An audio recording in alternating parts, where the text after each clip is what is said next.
তুই কোন শহরের ভাইয়া আমাক করলে গুড়া গুড়া?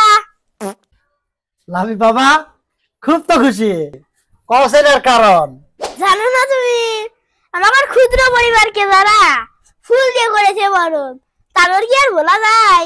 তাই তো আমি হইতেছি স্মরণ। কি কষ্ট তুই, কারা বসলে এমন ভালো বলতো আমার কাছে? আমাদের মতো এই ছোট পরিবার কেউ ভালোবাসার মানুষ তাইলে আছে?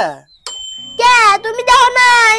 রেদওয়ান বাড়ি, এসডি আহমদ, রুবেল বিডি, সামিউল ইসলাম, আলাউদ্দিন চাঁদপুর, হাসন রানা, সাইফুল ইসলাম, সব কাকারা দিল ফুলে ভালোবাসা। আল্লাহ কাছে হইতেছি দোয়া, তাকে মিটাই জানি মনের আশা। লাইক কমেন্ট আর শেয়ার দিও যারা রাখছেন আমাকে পাশে, চিরঋণী থাকবো আমরা আপনাদেরই কাছে।